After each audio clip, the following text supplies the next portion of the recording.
Al-Hikam, Pasal 11. Kuburlah eksistensimu. Hati-hati dengan keterkenalan. Kuburlah wujudmu eksistensimu, di dalam bumi kerendahan ketiadaan. Maka segala yang tumbuh namun tidak ditanam, dengan baik tidak akan sempurna buahnya.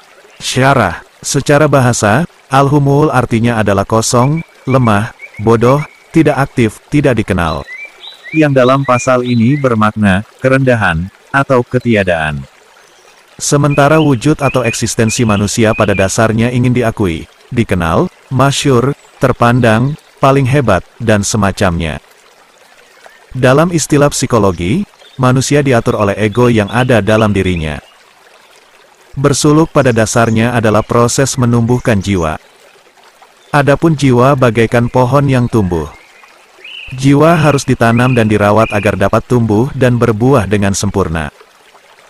Sebagaimana firman Allah Ta'ala, tidakkah kamu perhatikan bagaimana Allah telah membuat perumpamaan kalimat thayyibah itu seperti pohon yang baik, akarnya teguh, dan cabangnya menjulang ke langit. Pohon itu memberikan buahnya pada setiap musim dengan seizin Rabb-Nya.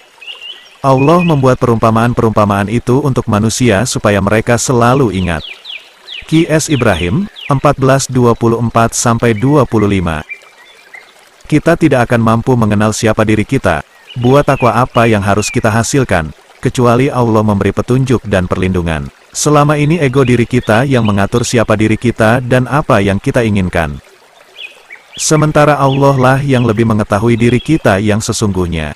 Dalam pasal ini, Ibnu Athaillah mengungkap sebuah kunci agar kita dapat menghasilkan buah takwa yang sempurna, yakni dengan mengubur eksistensi kita, ego kita, dalam bumi ketiadaan. Tidak ada sesuatu yang lebih berbahaya bagi seorang yang beramal, daripada menginginkan kedudukan dan terkenal pergaulannya di tengah-tengah masyarakat. Dan ini termasuk keinginan hawa nafsu yang utama. Rasulullah Shallallahu Alaihi Wasallam bersabda, barang siapa yang merendahkan diri, maka Allah akan memuliakannya, dan barang siapa yang sombong, Allah akan menghinanya. Ibrahim bin Adam radhiyallahu anhu berkata, tidak benar tujuan kepada Allah, siapa yang ingin terkenal. Ayub As-Sakhtiyani radhiyallahu anhu berkata, demi Allah tidak ada seorang hamba yang sungguh-sungguh ikhlas pada Allah, melainkan ia merasa senang, gembira jika ia tidak mengetahui kedudukan dirinya. Mu'az bin Jabal berkata, Rasulullah Shallallahu Alaihi Wasallam bersabda, sesungguhnya sedikit ria itu sudah termasuk syirik. Dan barang siapa yang memusuhi wali Allah, maka telah memusuhi Allah. Dan sesungguhnya Allah mencintai orang-orang yang bertakwa yang tersembunyi, tidak terkenal, yang bila tidak ada, tidak dicari, dan bila hadir tidak dipanggil dan tidak dikenal. Hati mereka bagai pelita hidayat, mereka terhindar dari segala kegelapan dan kesukaran. Abu Hurairah radhiyallahu anhu berkata, ketika kami di majlis Rasulullah Shallallahu Alaihi Wasallam, tiba-tiba Rasulullah bersabda, besok pagi akan ada seorang ahli surga yang sholat bersama kamu. Abu Hurairah berkata, aku berharap semoga akulah orang yang ditunjuk oleh Rasulullah Shallallahu Alaihi Wasallam itu. Maka pagi-pagi aku salat di belakang Rasulullah Shallallahu Alaihi Wasallam dan tetap tinggal di majlis setelah orang-orang pada pulang.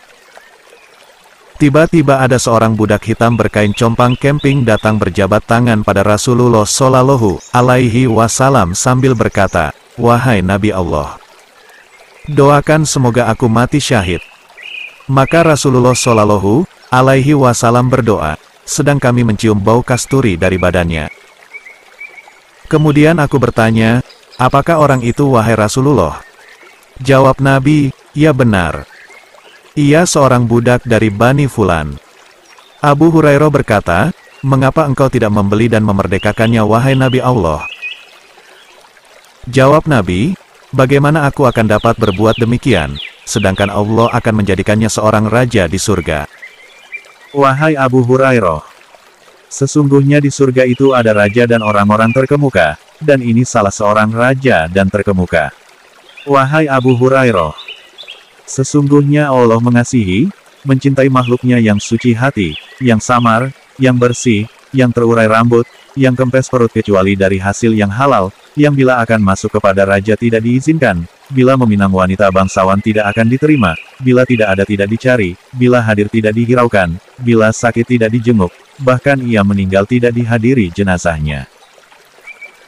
Para sahabat bertanya, tunjukkan kepada kami wahai Rasulullah salah seorang dari mereka.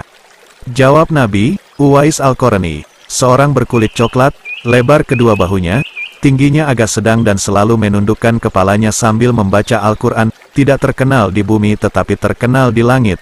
Andaikan ia bersungguh-sungguh memohon sesuatu kepada Allah, pasti diberinya. Di bawah bahu kirinya berbekas. Wahai Umar dan Ali, jika kamu bertemu padanya, maka mintalah kepadanya supaya memohonkan ampun untukmu.